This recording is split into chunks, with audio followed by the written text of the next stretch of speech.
when I sit down, I put like a stupid amount of effort into like the Halo 2 video, and then like Ninja Gaiden and Sniper Elite, it's not like I put zero effort in it, but it was more like I was making those videos because I was just saying, hey, these games are like really cool, you should definitely play them.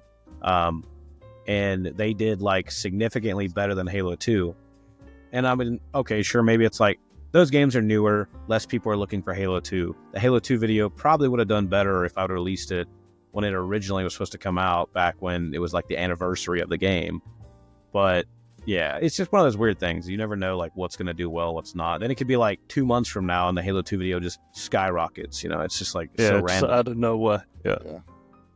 Yeah. I mean, I've gone through that, and the you know, especially early on when I started the channel, I had like a couple videos in a row that were over 100,000 views when I was not even hitting. I was still like a couple thousand subs, and then they just went boom, like, you know, they just dropped off. The thing that kind of kept me mentally there, because the more you do it, the more it will improve. The more you grow your audience, you know, it will improve. All I kind of leaned on is like, if I got at least one comment of someone being like, I enjoyed that made my day better, that's it. That's all I kind of need. Don't get me wrong, like there would still be that part of me that's like, why? Like, but at the end of the day, just do it for the audience. Like, if you're making somebody happy, if you're making somebody's lunch break good, if you're giving somebody a break, you know, to enjoy what they love, you did your job, you know, and then just keep trucking. Yeah. Plus, if they tell you to kill yourself, that's how you know you're doing pretty good when you get to that stage. Yeah. They're like, or you get the like, yes, well actually comments. I love the well actually comments. Yeah.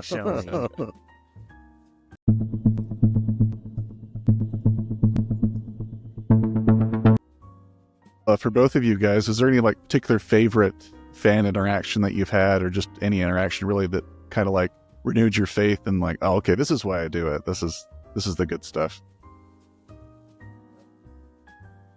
Kirk, you go first. I'm gonna think. There's a copy in the homework. I don't know.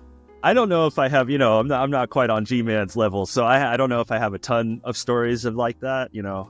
I haven't been recognized or anything in life, but no, you get some comments sometimes, or you get, you know, either on your Twitter or even people that pop into the Discord.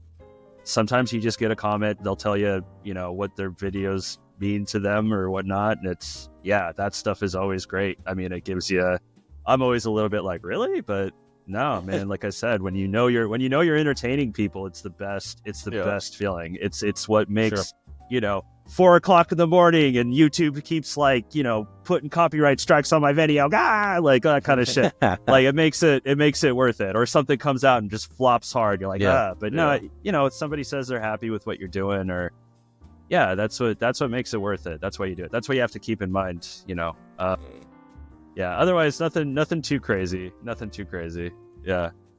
Yeah, honestly, maybe when I came on this for the first time and you guys were like, yay, Kirk, and I'm like, really? Okay, cool. Yeah, so I just a quick interjection, but you know, when I first met you was randomly in a Discord. I know we've mentioned this before, but randomly in a Discord call because Silver invited me in for reasons unknown to me. I can't really remember why.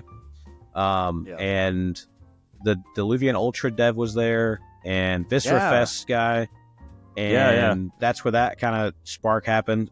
And then I ended up getting you on, because it was in the lead up to you being on the Gaming Bounty Board, and that was something that Yapp Show really wanted, because he was a mega fan of yours. He really wanted you on there, and that was like part of the reason I reached out, even though I'd been watching your stuff forever.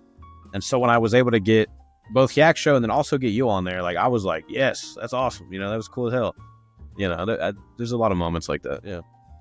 I've been watching Kurt for God knows how many years before it came on the podcast. I think that you have some of the most impeccably edited videos on YouTube. And the same was, man.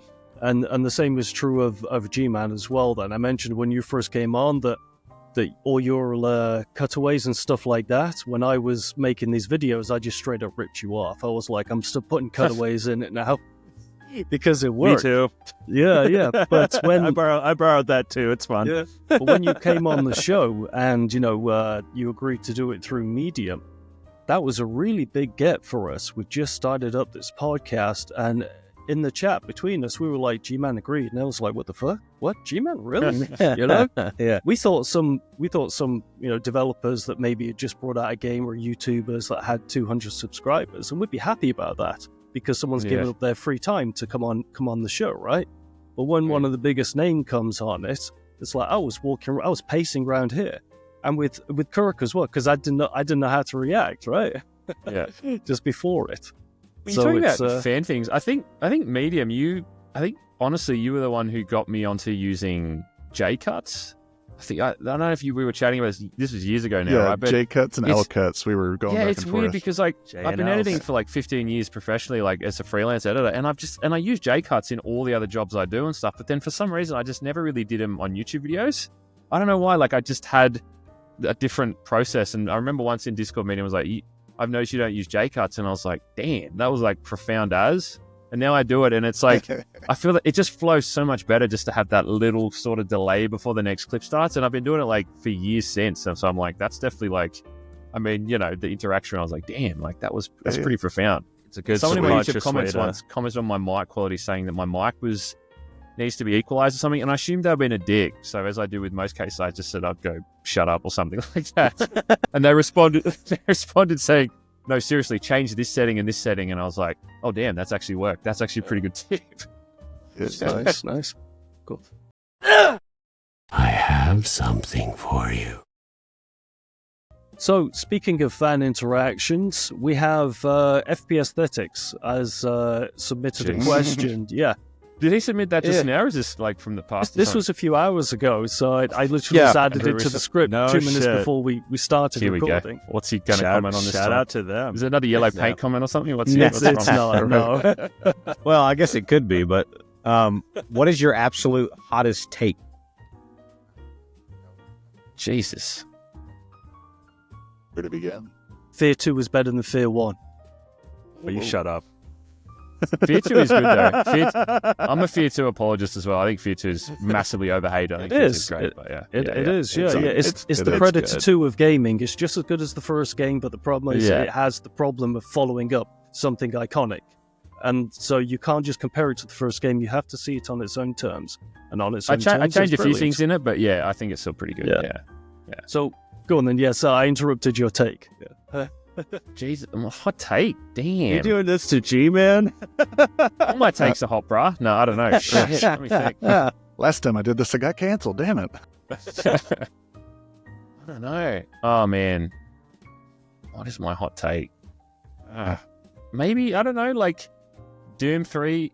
But like, I was going to say Doom 3 is overhated, but everyone's kind of come around to Doom 3 in the last few years. Yeah, There was a period where everyone was shitting on it. I think people are kind of realizing that it's actually quite a really good game. I hope we're all in agreement before I say that.